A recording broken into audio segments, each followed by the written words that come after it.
Everybody has a story, and every story needs to be heard. On this podcast, we are talking with each member of the General Conference Leadership Council. I'm your host, Alyssa Truman, and this is A&N Profiles.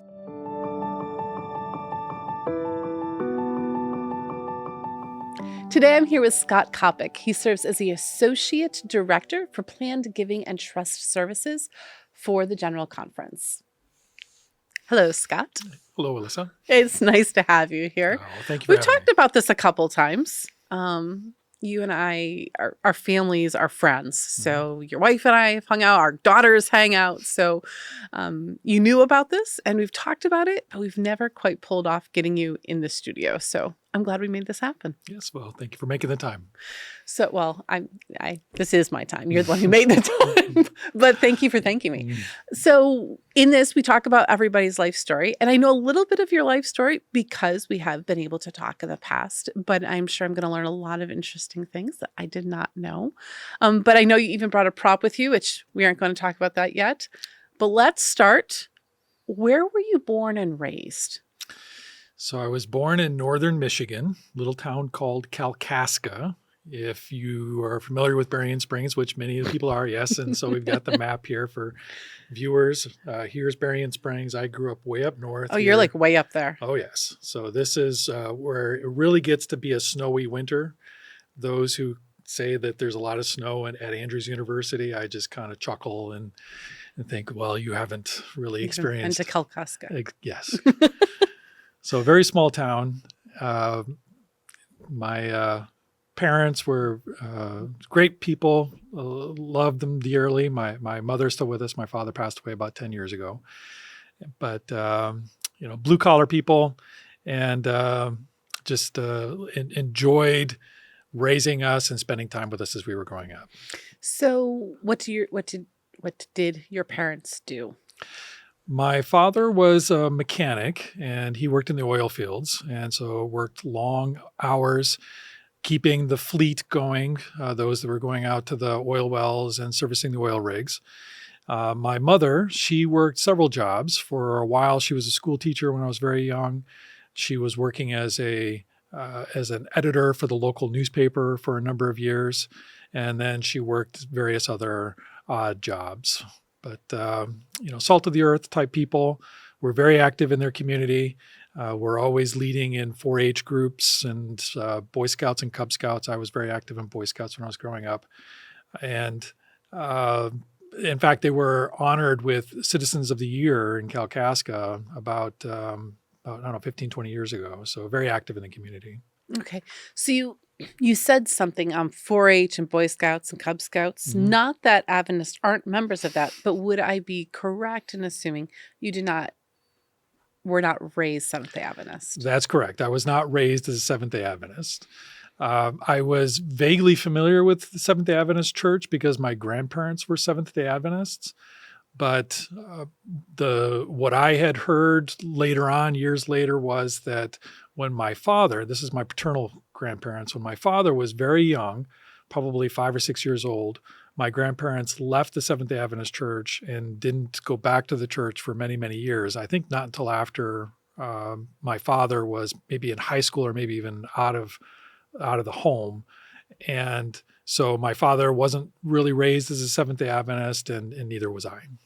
Okay. So you have this random knowledge of Adventism, but no experience. Was your family religious though? My family was very religious.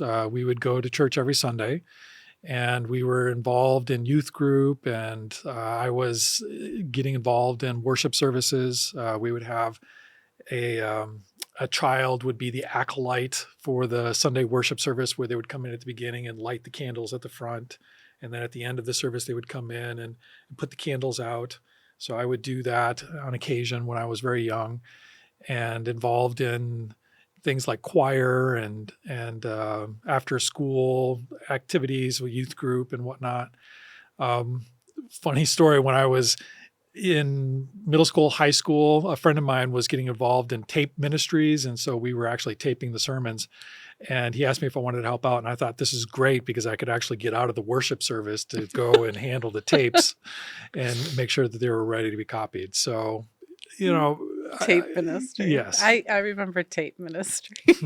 My dad used to be the AV guy, and so we'd, try to do multiple. And then we moved to CDs, and that was, really, really big deal.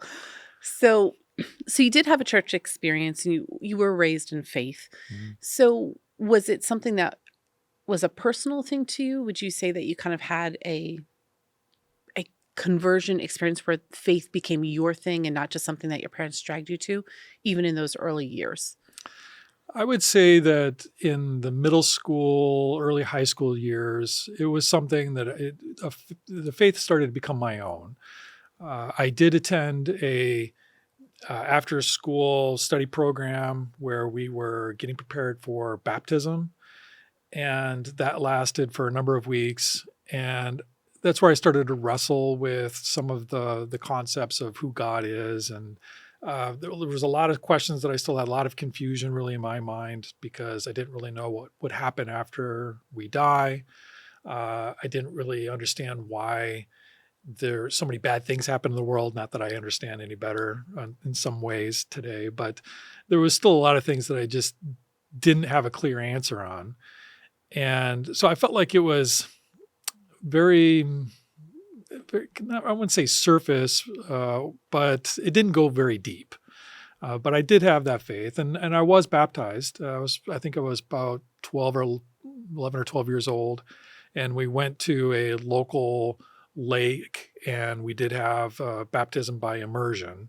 And so I did have those experiences. But then once I got into high school, things began to change at that point. So tell us about Scott in high school.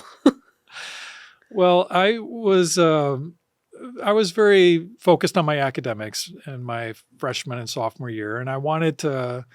I had big plans, but I also wanted to get out of Kalkaska, and that was not a town I could see myself staying in. And my mother actually suggested, well, why don't you become an exchange student? And so I looked into that, and there was Rotary International has a wonderful program where they can send students abroad. And so I applied for that and was accepted. And so my junior year of high school, when I was 16 years old, I went to the Philippines for a year and had a wonderful time, great experience. I loved it while I was there. But that's also where I realized that I had been kind of a geek and a nerd in my freshman and sophomore year and middle school years. And I realized, well, I can be anybody I want to be at this point. And everybody that I'd look around, they were drinking and smoking and partying and have a good time. So I decided to go that route. And being an American in the Philippines, they're a very welcoming culture, very kind. And so me being the American, they often would want to befriend me and bring me along. And I found that I had a lot of fun when I was out with them and partying and drinking with them. So Had a lot of fun. had a lot of fun. So that started me on my path where I was walking away from God really at that point. So you spent a year over there. Mm-hmm. So you'd be like a high school junior? Yes, I was a high school junior. It was actually their senior year, so I graduated with my friends there in the Philippines. But you came back and got to regraduate. Yes. That's fun. Mm-hmm. Not many of us get to high school graduations, but No. Scot Coppock did.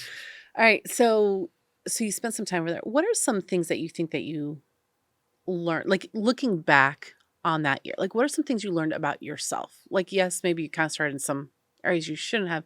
Were there things that you learned about yourself during that time that you're grateful for, kind of as you look back? I'm grateful for having that exposure to different cultures and being able to travel and see the world and not being afraid of it or not wanting to welcome that. I also was welcoming of situations where people might go ew and might not want to do it. For example, some of the cuisines you go to other countries, it doesn't sound all that appetizing sometimes. And the Philippines has a few dishes that are not that They're unique. They're unique, yes. From an American palate, it would not be that appetizing. For example, I had locust when I was there, and to me, it tasted just like almost kind of like peanuts. But I'm gonna just trust you on that one. Okay. It was quite good. I'll just trust you on that one. Lifelong vegetarian here. I'll just trust you on locusts tasting like peanuts. Yes.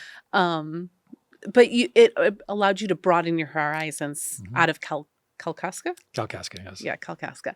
So I also grew up in a very small town. So I understand this, like, it's a very narrow world. And being able to start to see and experience, it's a whole different thing. So now you come back, having experienced the world and tried some more unique pleasures out there. What does this do when you come back for your senior year? Well, I had changed quite a bit. In fact, when my mother saw me get off the plane, she thought, "Oh Lord, what have we allowed happen to our son?" I had long hair at this time and was wearing kind of these hippie glasses, and I started going out on the weekends and not coming back in a very coherent mood, and or didn't really have my wits about me when I got back. And so my parents were very concerned about it, but the friends that I grew up with, they were kind of surprised and shocked to see me this way. So I started making all kinds of new friends, also people that I'd known all my life, but never really hung out with. And so I got to hang out with them. And I also had made some friends in a nearby city that had gone through the Rotary Exchange program with me. So this is where I really started getting in kind of a partying culture here. I started trying drugs and going further away from God. And at this point, I really had no desire to go to church, no desire to have any relationship with God. I was more focused on just having a good time. How did your parents take this? Do you think that they realized the extent of what was going on? I think that they had an idea of what was going on because, I mean, I would come back and they would see me and I would be just completely out of it. So they knew that something, I was drunk or stoned or something was going on. My grades started slipping. I had a 4.0 before I went to the Philippines. And when I got back my senior year, I just did whatever the minimum I needed to get by. But I still did decent in high school. It's when I went to college that things really kind of went off the rails because I didn't attend classes and I lost a scholarship that I had after the first semester. And so it was really at, I think, that point that my parents really were the most concerned. All right. So let's move in towards college here. Mm-hmm. So you graduate because you've had good enough grades. Mm-hmm. You're doing good. Where do you go to college? I went to Western Michigan University, which is in Kalamazoo. And it's funny because I ended up started calling it Wastern because I was basically wasted the entire time I was there. I was going to take a drink of water. I'm glad I had not put water in my mouth when he said that. Can we do spit takes here? On no, show? We don't do spit takes. So you go to Western Michigan University in Kalamazoo. So what were you going to major in? I started off in psychology, but it didn't take long before I realized I didn't want that. I didn't have the academic focus. What were you thinking you were going to do with that? I don't know. I really didn't have a clear. It just sounded good. Yeah. I mean, when I was in high school, for many years, I thought I was become in the medical field somehow, a doctor or something. I mean, basically just because I had good grades and I thought, well, I can do anything with it. What do you do if you have good grades? You become a doctor, I guess. Yeah. Okay. So it didn't really give much more thought to it than that. But then, so when I got into my freshman year of college, I realized, okay, well, maybe being a medical doctor at this point, maybe that's not something I'd want to do. Maybe psychology would be a little bit easier. And I thought I'd still want to help people. But again, it didn't take long before I realized that wasn't something that I was going to be academically going to want to focus on. And so I just kind of looked around for a major for a while. And I always felt like I had been able to write. I would write letters back from the Philippines and people would comment and compliment me on the letters I would send back. And so I thought, well, maybe this is something that I can do. So I enjoy taking English classes. So I ended up working towards an English degree and really had no clue what I was going to do with that. Okay. So you mentioned you lose a scholarship Mm-hmm. first semester. I'm going to guess it's a little bit from lack of applying yourself to what you are doing.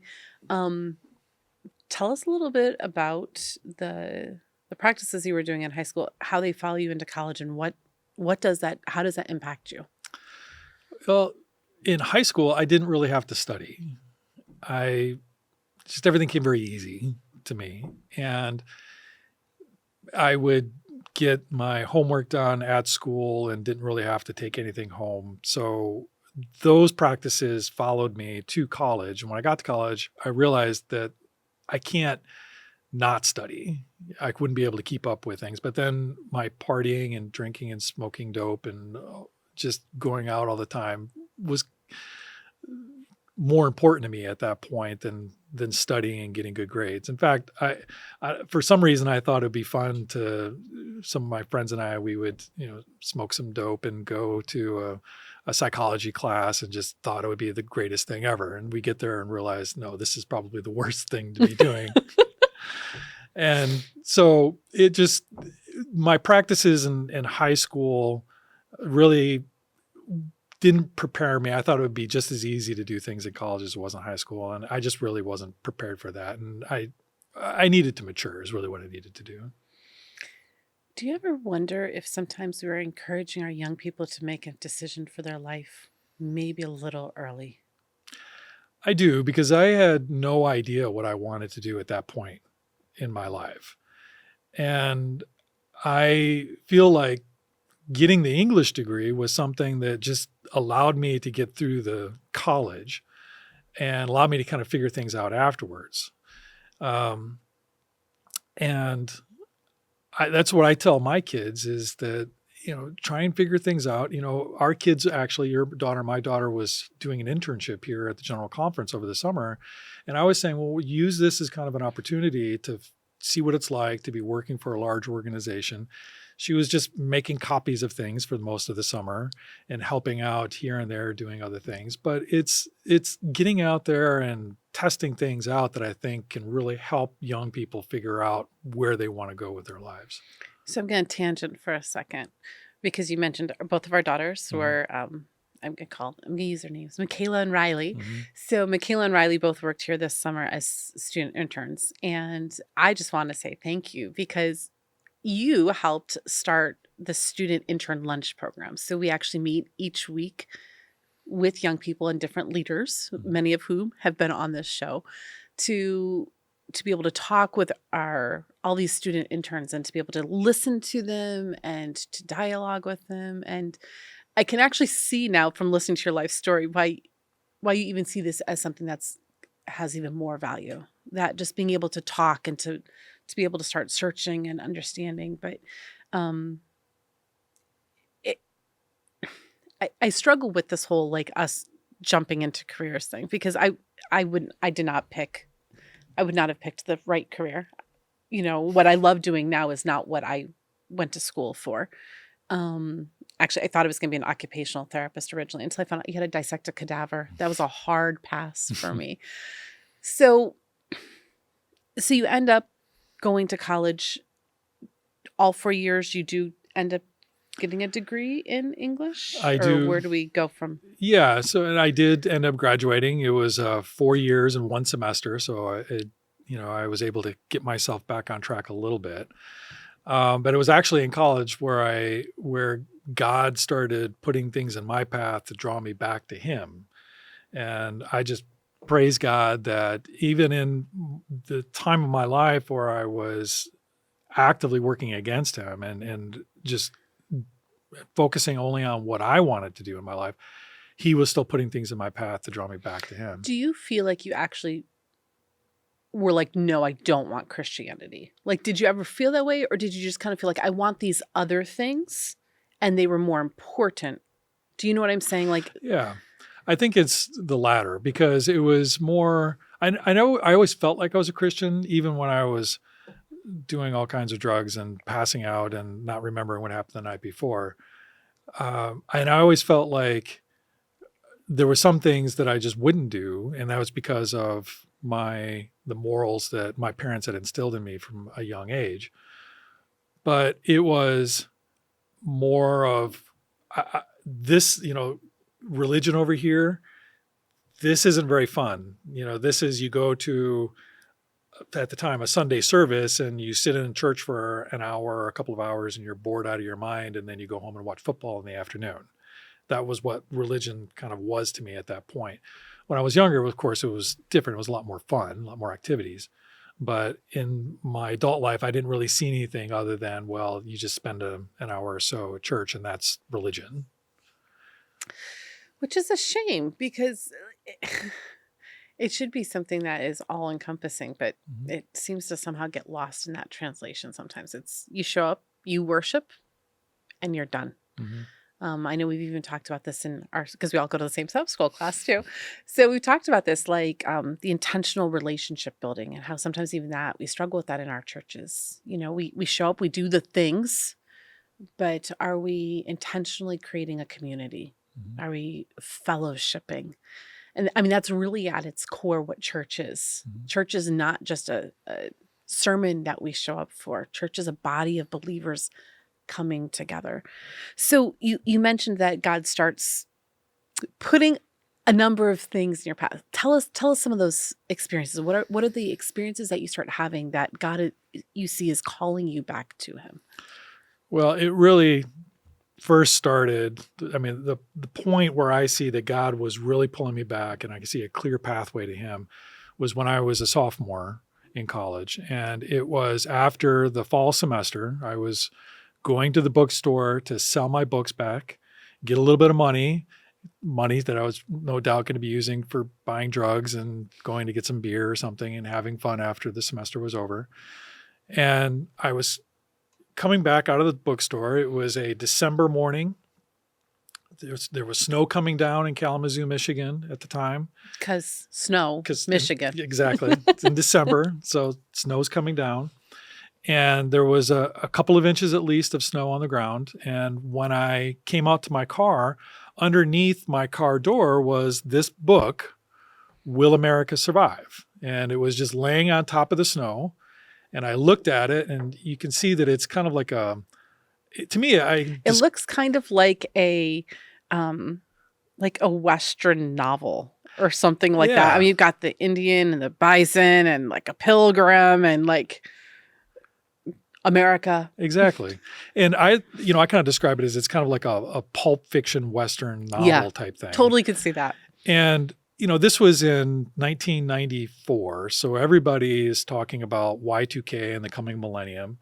And, a provocative title like Will America Survive, I looked at it and thought, I wonder if this has to maybe do with the Illuminati and, secret societies and the end of democracy. So I picked it up and threw it in the back of my car. And a couple of months later, I was cleaning things out and I found it again and took it inside and started reading it. And what I was really amazed at is that it wasn't anything what I was expecting. It was about the early Christian church, about how the gospel message spread out from Israel to all the known world through Asia and Asia Minor, and then how the church started to get formed, and then how all these pagan rituals got mixed in with Christianity, and then how things got just corrupted. And then these reformers came along, and the people didn't like the reformers, so they killed them. And it was just, to me, it was really fascinating to read all this history. Remind me to have you write copy for this book for when I do a series, because this is great. I love this description, because what is this book actually? Well, so I found out later that this is actually The Great Controversy, and it was republished as Will America Survive? And I had no idea what it was. And and I didn't read the entire book. I'm gonna have to be honest with you here. It's okay. I got to the point where it started focusing on America, and then for some reason I just lost interest. So you liked the history aspect and like the seeing how it kind of kept surviving and the struggles and because I mean we'd have these pop-fueled discussions about Christianity and religion. Of course, we knew everything and how to fix the world and everything. So this was really interesting to see the history of it, and it was written so vividly, and so I just took it as, well, this is absolutely the truth. This must have been what happened, and. But it started to form this kind of worldview in my mind that anytime man gets their hands on religion, they just corrupt it and twist it and make it wrong. And I started wondering, why is there so many different denominations? How can this one be saying, how can this denomination say this and this one say this, and have them being in conflict with one another? If both of them are true, then we've got a schizophrenic God, and that didn't sound right to me. There had to be some truth. And so this kind of started setting me on a path where I was looking for something that I could ground my faith in and believe what was true. So you have a random book that you found under your car in the snow. Mm-hmm. So you start to read it. God's starting to kind of help challenge and shift your mind. Where do you go from here? Well, I'd like to say that I eventually, found out a Seventh-day Adventist Church and started attending, but that's not what happened. It took a lot longer it took a lot longer for God to work on me. But you kept this book. I did keep the book, yes. Because it was intriguing enough that you wanted to keep it around. Absolutely. So this isn't, there's some people who think that this book just doesn't even make sense anymore in today's world, that we should not be passing them out. We should definitely not be throwing them under people's cars, or something like that. What are your thoughts on that? I've heard so many stories of people's lives being changed by the Great Controversy that I feel the more we can put these out into people's hands, into the world, the more people like myself are going to come across it, and you just never know what's going to happen. And it's planting seeds. You'll see that it took many years before this actually led to something. But again, God was trying to reach me through this and direct me to the Bible. And I just praise God that this book somehow found underneath my car door. So this is your sophomore year, Mm-hmm. Halfway through your sophomore year. Are there any other signs that you can see where God is trying to reach you during these college years? No, I was still very much partying, and I did ease back a little bit when I started to realize I couldn't be doing all this drinking and drugs and be able to get through college. And but I wasn't going to church. I mean, the only time I would go to church maybe is when I went home to visit my parents, and we'd go on Christmas or Easter or something like that. But God was not in my life in any other way. So where do you go when you graduate? Well, so I had an English degree, and you know exactly what you want to do with this English degree. I can tell. Well, people would say, well, what are you going to do with an English degree? Are you going to teach? And I would say, no, I do not want to be a teacher. That's not something that I can see myself doing. But I do want to see the world, and I've got all these student loans, and I want to get them paid off. And so I felt like I got the great American novel in me somewhere. And the only way I was going to do that is to get out and have some life experiences. So I feel like I did what any other self-respecting English major would do. I joined the Army. Excellent. So you joined the Army. I joined the Army, yes. Okay. Yeah. So the great American novel, it's going to be written after your time in the Army. Well, yeah, so there's thoughts percolating. Something I still need to work on. So you go to boot camp. Yes. How was boot camp? I mean, you're kind of coming in as a person who's doing a lot of things that you're probably not really going to have a lot of access to at boot camp, I'm going to guess. Not at boot camp, no. You're like, no. No, you're sequestered. You have you're in one spot, and you're there for 8 weeks or so, or a little bit longer. I was there a little longer, but yeah, you're there kind of at the mercy of the drill sergeants from sun up to sundown, even after. Yeah. How was that? Because you've kind of had this freedom. You're kind of doing whatever you want to do. What was this like to all of a sudden just that freedom's gone? I mean, it really is gone. You really are at the mercy of that drill sergeant. How do you feel like that started shaping you as a person? Well, it matured me real quick. I felt like when I put my mind to something, I would do it. When I was in college, I never really put my mind to it. And I wanted to be successful in the military. I was certainly did not want to be thrown out or have a bad time of it. So I was going to put everything I could into being a good soldier. And I found that at boot camp, if you keep your mouth shut, you do what they tell you, then it's not that difficult. And I didn't really have a hard time of it. And that kind of took me back to those times when I was in Boy Scouts. I mean, you learn a few things about discipline in scouting. And so I think I was fairly well prepared for it.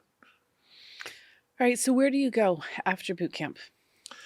So after I was done with all my training, so you have boot camp and then advanced individual training, they give you a wish list of where you want to be stationed at. And again, I wanted to go abroad. See the world. And so I thought, well, Europe sounds like a great place to go. And I think I put Germany, Italy, and England as my top 3 places that I wanted to go to. And for once, or surprisingly, the Army gave me what I wanted. They sent me to Germany. Got your top pick. Yes. So you were stationed over in Germany. Yes. And what do you do while you're there? Well, so I was in from 97 to 03. So relatively peaceful time. So when you're at your permanent party is what we call it, your permanent duty station, you're basically training, preparing your equipment. My job in the Army was to install computer and telephone networks, mobile networks. So we would maintain our communication equipment, practice setting it up and providing service to the leaders, the headquarters that would use this. And, you'd also be staying physically fit and, doing other soldierly things. Soldierly things. Okay. Practice putting your gas mask on and firing a rifle and, digging hasty fighting positions. So, things like that. Okay.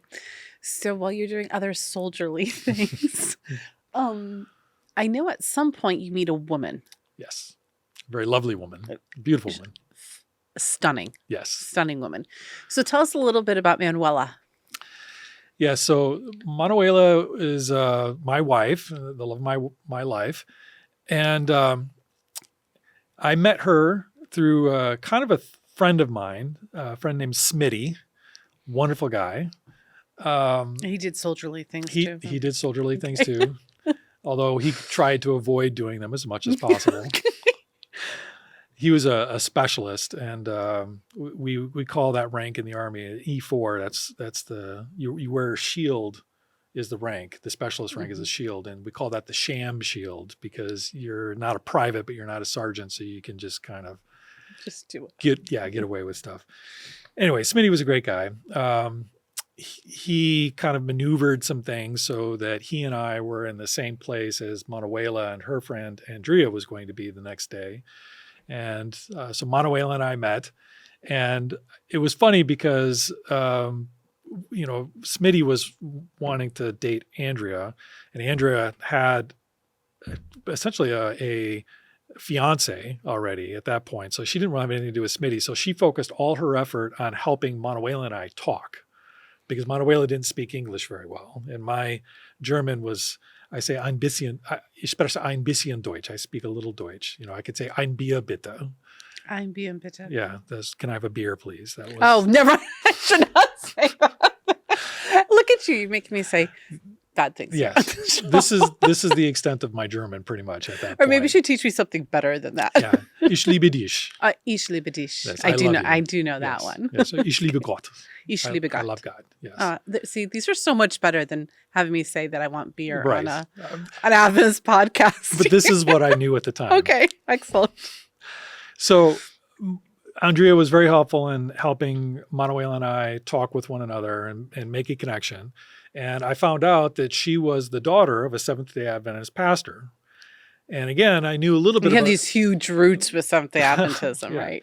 Well, from my grandparents, what I did know is they didn't do a lot of things that I did. That would be accurate. Yes. And I was thinking, well, there's no way this is ever going to work out. But I was also looking at Manuela and thinking, well, she's the most beautiful woman I've ever seen. And she's the kindest person I've ever seen. So, we'll see where this goes. And we started dating. We hit it off. For some reason, her parents liked me. We don't know why exactly. I guess it's the Holy Spirit type of thing leading. But so eventually we get married, and she's still very much practicing Seventh-day Adventist. She was actually, so I was stationed in Darmstadt, Germany. And many viewers may know that in Darmstadt is a Seventh-day Adventist academy, the Marienhöhe. And just above the Kaserne where I was stationed at was this Adventist school. Now, Manuela used to work at that school, but by the time I got there, she was no longer working there. She was working at a kindergarten in Eberstadt, which is nearby Darmstadt. And, but so, yes, I knew of the Seventh-day Adventist Church a little bit. I knew that she wasn't going to be drinking and smoking and doing all the other things that I was doing, but she was still willing to see me, and she was still going to the church every Sabbath. And so do you go to church with her? No, I did not go to church with her. Okay, I wasn't sure. Like, you're her dad's a pastor. Mm-hmm. If he managed to get you to come to church with him. I think if I remember correctly, I did when I went to visit them one time before we were married. I might have gone with them then, but certainly after we were married, I did go with them to church when we would visit there on the weekends. But no, I was still not going to church. How do you feel like this did it impact your marriage? This difference between the two of you. I mean, you convinced her to marry you, but you guys are very different. Yeah. We had a rough first year or two for many reasons. I mean, she's German, I'm American. I'm a soldier. She's a Seventh-day Adventist. She's a teacher, and there was many things that we did differently. And for this first year we were married, I was gone for 6 months at various times in various training exercises and schools and whatnot. So it was pretty rough. It was certainly got easier, I think, once I became a Seventh-day Adventist, and then we had a lot more time where we were certainly praying together and worshiping together. So how do you become a Seventh-day Adventist? Well, since we know it wasn't from reading the book. Yes. But from reading the book, though, that would lead me to start questioning things. And every now and then I would ask Manuela questions because she seemed to know her Bible. And I would ask her, what does the Bible say about this? What does the Bible say about that? And when I was done with the Army, we moved back to Michigan, and we were in Grand Rapids, Michigan, which is just north of Kalamazoo a little bit. And what are you doing? I was writing the Great American Novel? No, sadly, I've not yet done that. I've got some thoughts percolating, but maybe when I retire. Maybe, yeah. I was working in the financial sector. I had fully anticipated to get a job doing what I did in the Army, but circumstances prevented me from getting a decent paying job where I could support our family, because Manuela was pregnant with our first child, Angela, who you know. And I was thinking, why am I quitting my job with the military and not having a job at all while my wife is pregnant? But we were committed to doing that, and I found a job working in finance. I was working for a finance company where I was doing loans for people.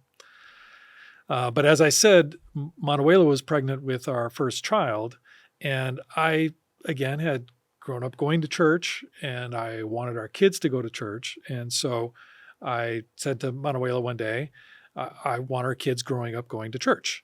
And she said, okay, it's going to be a Seventh-day Adventist church.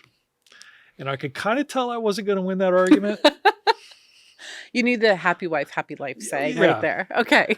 You're like, it's all good. Whatever one. Just it's a church. It all works. Saturday, Sunday. It didn't matter to me what day we went to church, as long as we were going to church. And so now you said we. So if you're going to have your children going to church, you envision though that you're coming alongside them. Yes. Not just that she's taking them there. It's a family affair at this point. Yeah. Because I wanted to model that for our kids. I figured. Why? Well, why? Because I mean, you're not doing it. Like, why does this matter for you to model something to your kids that you don't even know what you really believe. Well, my parents did that. And I looked to my dad, and he went and did things with us, and I felt like that was the right thing to do. So I guess my parents modeled it, so I figured I wanted to model for my kids. You know, it's interesting because we hear about this, is that a lot of people leave their faith in these early years, but when they have their children, there's something about it that what we had as children, we want our children to have. Mhm. Quirks and all. So you have Angela. Yes. And of course, she was a terrific way of making new friends at the church. You know, all of the older ladies and the grandparents wanted to come and see Angela. And so they welcomed us in the church, and it was very friendly. It was the Wyoming Seventh-day Adventist Church, very welcoming, loved that church. Wyoming, Michigan? Wyoming, Michigan, yeah. So it's a suburb of Grand Rapids. And soon after we started attending the church, though, there was a Revelation seminar that was taking place. And as I said earlier, every now and then I have some questions from Manuela about what does the Bible say about certain things, like what happens after we die, and why is there so many bad things that happen in the world, and you know all of these big questions. And she said to me when we saw this flyer for the Revelation seminar, you know, if you go to this would probably answer a lot of your questions. And I looked at this flyer, and it was like 5 nights a week. It was like 2.5 hours or something like that on Sundays when some football's on, and Mondays. And I was like, you're nuts. I'm not going to this. There's no way I'm going to go to this. And she said, well, just test it out, see how you like it. And if you don't want to come, you don't have to come. And I said, all right, but don't expect me to become a Seventh-day Adventist. And she said, all right. So you're willing to go to church, but you don't want to necessarily embrace the faith.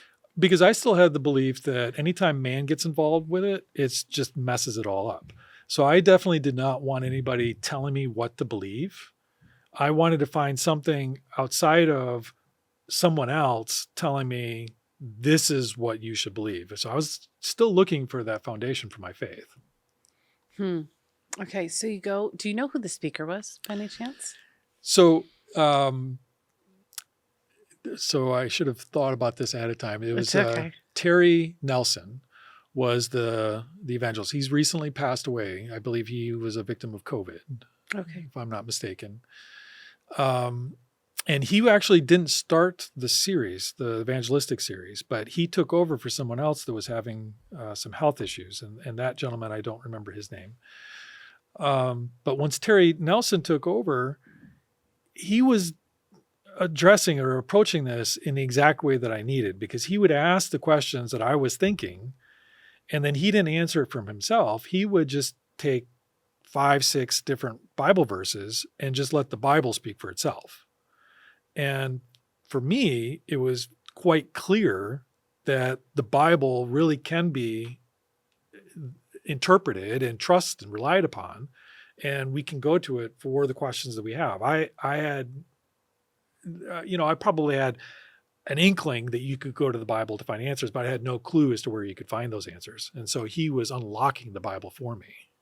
So did you keep going? I did at that point, yes. And so despite... You missed Sunday Night Football? I missed Sunday Night Football, but the Detroit Lions weren't playing on Sunday Night Football, so I didn't have to worry about that. Did you say the Detroit Lions? I know, yeah, I did. It hurt just a little bit. Yeah. It did. It's okay. But this year, it might be pretty good this year, so... I don't really care. Okay, so anyways, we'll have a great football rivalry on another day. So you go through the entire series. Yes. And at the end, he prepared us that the next night he was going to have an altar call. And so I went home that night and I started thinking about how I'd been living my life, how I grew up, where I was at that point, what I wanted for my kids and for the future. And I realized that I needed to recommit my life to Jesus Christ. And I was convicted. I mean, I had been convicted that Jesus Christ was my Lord and Savior, and I never lost that conviction. But now I had some solid footing underneath me for believing all of that. And so the next day, to his word, Pastor Nelson had an altar call, and I was grabbing the pew in front of me, and finally I just stood up, and my Manuela looked up at me, kind of in shock that I stood up. I was going to ask you if you had talked with her about this. So obviously you had not. No. This was an internal wrestling that's Yes. going on. Yeah. She had no clue what was happening. And so I walked down to the front and told the pastor that I wanted to be baptized. And after the altar call was done and everybody was being dismissed, I just felt impressed to tell him, my journey was a lot longer than just walking down the aisle here today. It actually started back in college when I found this book. And I started telling him about it. And he was really intrigued by this. And he asked me if I still had it. Of course I did. And he asked me. I'm actually impressed that you still had it because, you've now served in the military. Like, you've gone through a lot of different things, but this book has stayed with you through this whole time. Yeah. Yeah. And it had stayed on my shelf too. I took it to Germany with me and I brought it back. Every now and then I might, I'd pull it out and look at it and, put it back pretty quickly, but I still had it. And he asked me though, if I could bring it in the next day. Pastor Nelson did. And I said, sure. And so I brought it in. He took, looked at it, opened the cover, and he closed it. And he said, this book was originally published as The Great Controversy. And I was like, okay. So what? And he said, it was written by Ellen White. And I've been preaching Ellen White this entire series. And he never mentioned her name, but he had been preaching Ellen White the entire time. And he told me who Ellen White was and what she meant to the church. And it was at that point that I realized that God had put that book in my path so many years ago and somehow helped me through college, sent me to the military, sent me to Germany to meet my wife, brought me back to Grand Rapids to go to this church that welcomed us with open arms, into that Revelation seminar where I heard the truth. And this was a span of about 10 years, not quite 10 years. But all that time, God was doing all these things to pull me back to him. And it just amazes me how tenacious and loving God is. So you have, you've had this conversion experience. It's a beautiful thing. How does this change your relationship with Manuela? Well, I started attending worship services on Sabbath and Sabbath school. We were going to a Wednesday night prayer meeting. My whole life really changed. I gave up drinking completely. I had given up smoking and doing drugs years before, but I would still drink. And so now I felt like our lives were coming much closer together, because before it was, well, she's got her thing and I've got my thing. But now our lifestyles were converging, and it changed it profoundly. So what do you do from here? Because I know that you don't stay in Grand Rapids forever. So where do you go? Well, the company I was working for at the time, they promoted me. And that's a bit of a story there, because after the Revelation seminar, I went to the company and I said, I'm no longer going to work on the Sabbath. And my boss said, well, you might as well just quit and go find another job, because you're never going to be promoted. You have to be working on Saturdays. And I said, well, if that's the case, I'll leave. And, but then the regional manager said, no, stay, we'll work with you. And so they did eventually promote me and moved me down to South Bend, Indiana. And I was managing my own branch there for a number of years. And I felt very loyal because they stuck with me, and perhaps maybe too loyal, because I was doing loans for people, and that quickly became kind of a problem for me. I didn't like doing that anymore. I felt like I was doing more harm than good. So I began praying to God, what is it that you want me to do? And I was very committed to the Seventh-day Adventist Church. And I was thinking, well, I would love to be able to work for the church in some capacity. And, I'd have these conversations with people and they say, well, why don't you become a pastor? And I said, I do not feel any calling whatsoever to become a pastor. If it was just preaching, I could probably do that, but I don't want to deal with all of the other management that you have to do and being the pastor of a church. And so I just continued praying about it. And eventually I felt like the Lord answered my prayer and what he wanted me to do with my career and moving me into becoming a financial advisor. And so instead of doing loans for people, I was helping them with their retirement planning, their insurance planning. And I felt like I was really helping people with that. And it also was an opportunity for me to be able to witness to some of my clients.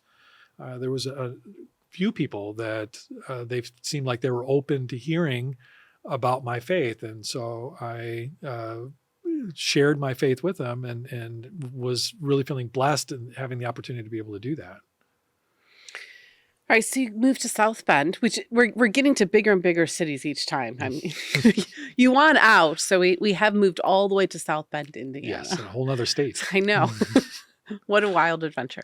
So where do you go from here? So it was when I was a financial advisor that I learned about planned giving. I was taking a class through college to get a certification, and one of the modules in the class was planned giving. And what it was pointing out is that you can help people with their estate planning, with their financial planning, and also benefit charitable organizations as well. And I thought, well, this is fantastic. I love the idea of being able to help individuals, but then also be able to help the church and other nonprofits as well. And it was from there that I started looking around, well, maybe there's some ways that I could help the church with this. In fact, I even got a meeting scheduled with Andrews University, and I really laugh at this now because I got a few of the people in their development department to listen to me about planned giving, and their planned giving director joined the conversation. And I didn't know her at the time, and I know the planned giving director right now is Terry Pop. Wonderful lady, very much knows her stuff. And she was so gracious because I came in there trying to tell them how to do their planned giving. And she's asking me all these questions I didn't really have an answer for, but I just kind of up at the seat of my pants was answering it. And of course that didn't go anywhere. They already had a very well-established planned giving program. There was nothing I could do for them. But that got me looking at some ways that I could maybe help other organizations. And eventually the Lord led me to Lincoln, Nebraska. Another large town. I'm not sure, maybe on par of South Bend. It maybe. probably is about South Bend. But it's a nice town, though. It's a wonderful I really town. like Lincoln. Oh, Lincoln's a wonderful town to live in, a strong community. And they've got Union College there, and that's actually where I ended up living. Getting a job there where I was the director of leadership giving there, and I was helping their alumni and donors with major gifts and planned giving. And the Lord really kind of led us out there because originally I was talking with some other universities, but I applied for a position and didn't get that, but they pointed me towards Union College saying that there was a position out there and I should apply for it. Well, I went to my wife and I said, well, I'm talking with Lincoln, Nebraska. And she looked at me and she said, why are you talking to Lincoln, Nebraska? We are not moving to Lincoln, Nebraska. But I always find that when you say things like that, God kind of thinks that's really humorous or something. Yes. And he moves you exactly where you humorously said you did not want to go. Absolutely. Just like I always said, I was not going to become a Seventh-day Adventist. Yeah, it doesn't work too well. But as you said, Lincoln is a wonderful place, and it didn't take long for us to get settled into that community, and we just loved it there. Had a fantastic 5 years there, and it was far too short, actually, that I spent there. So you were at Lincoln, at Union College, helping them with their planned giving, or with their giving. So what happens next? Because I think you land here, right? That's right. Somehow my name came up in a discussion for the Associate Director for Planned Giving and Trust Services here at the General Conference. And so Dennis Carlson, the director of PGTS, as we call it, he gave me a call and asked if I would consider this position.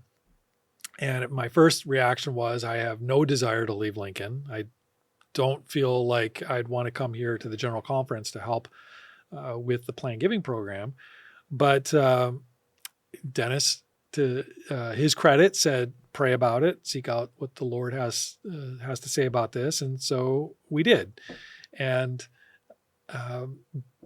in our discussions with one another, and also with Dennis Carlson, he was pointing out kind of his vision of what he sees Plan, Giving, and Trust Services becoming, something much more than just we do wills for people, but actually helping people with their giving and to experience the joy of giving. And that was something that really resonated with me. And I felt like I might be able to help in maybe making some changes in the way that Plan, Giving, Trust Services is practiced. So you've not been an Adventist for long. I mean, you had been an Adventist for a while, but you'd worked for the church for 5 years. Yes. And you're called to the General Conference. Mm-hmm. Was that just kind of like, yeah, whatever, it's another job to you? Or I'm just curious, because I mean, you have a different background than many of those who have sat in that same chair. Mm-hmm. What was that like for you? Well, I mean, I sat up and listened when I heard there was a general conference. I mean, I knew that was something that this isn't just some ordinary position, I guess, if I can say that. So I did pay attention. I certainly didn't have the same viewpoint maybe as some others that have spent almost their lifetime working for the church in various levels of the church and the local churches and the conferences and unions and divisions. I think I was mainly just focusing on, well, what the work would be. And our department, the PGTS department, is unique in that we are one of only two and soon to be one department that is shared between the General Conference and the North American Division. What other one currently is? The Office of General Counsel. And my understanding is that they're actually going to be having their own department over at the North American Division now. So they're not going to be sharing that department here at the General Conference. But right now, currently, North American Division and the General Conference share the Planned Giving Trust Services Department. That's correct. Okay. And so I was really looking at, as in the associate director's position, that I would just be focusing on the North American Division. That's a much more manageable portfolio for me. And I know planned giving and how it's done in the United States. And I felt like I knew somewhat what it would be in Canada. So I suppose, to answer your question, I wasn't really looking at it as that this is the worldwide church. I was really looking at it, this is for the North American Division. Okay. So you've served here for how many years now? 7 years. 7 years. Mm-hmm. Okay. So you have traveled, though. I mean, you do North America Division. That is your primary portfolio. Correct. But you do travel around the world. Actually, I've never been outside the North American Division. No. Are you serious? I'm serious. I've never, in my capacity in this job, never been outside of the North American Division. That kind of surprises me. I don't know. I think that I just assumed that there had to have been a training or something. Nothing? Nothing. No. Okay. Well then, that kind of just, I'm like, actually, I'm like lost for words, because I actually totally would have thought that you still would have done something out. But you do travel around North America a lot. Yes. Yeah. So how do you feel that this has helped you to understand the church better? Like, especially you are able to now travel and visit all of these different locations. What have you come to appreciate about the Seventh-day Adventist Church because of this? Very much the structure of the Seventh-day Adventist Church. And I'll relate to this just in Plan, Giving, and Trust Services, and then maybe try to expand it and everything else that happens here at the General Conference. But there is not another religious organization, another denomination that has the structure of planned giving that the Seventh-day Adventist Church has. When I talk with people who work in religious fundraising and are doing planned giving, they are often on their own. They have to seek out their own training. They have no resources that are really provided to them by the larger church. And we have put together in the North American Division a training program for anybody that's going to be working in this space that is quite extensive. It goes into a lot of detail about starting off with the religious viewpoint of plan giving, the scriptural basis for it, goes into detail about how property is transferred and from during life, then also after death, and goes into the tax benefits of giving. It's very extensive. And so I very much appreciate all of the work that went into creating this system before I came here and helping our plan giving departments to do the job the best that they can. I think that sometimes there's a feeling that we've become too much of a structure. And while sometimes that is true, I mean, I'm not going to say that it isn't. There's a beauty to having structure. Mm-hmm. Congregationalist churches don't have, as you're saying, this ability to grab from this greater body of content. And especially when you think of all the immigration patterns and stuff like that over the last few years, we have brothers and sisters from all over the world that now worship here in America. Mm-hmm. And because we are a global church, we have the ability to find resources, to learn more and understand something much greater than many people who don't have that same structure. Mm-hmm. As we're wrapping up, if there was one thing that you just wish that you could kind of tell our listeners, to members who are maybe trying to understand their leaders better, maybe to a young person who's listening to this and maybe struggled, whoever it may be, what is the thing that you wish that they could hear, that they could learn from your story? Well, I've been amazed at how dedicated the people are here at the General Conference and how professional they are. Before I got here, I would think, okay, what are these people at the General Conference doing? They don't know anything. But I get here and I realize that they are very dedicated in serving God. They seek the Lord in everything that they do. And they have a lot of education and background to help them with doing that.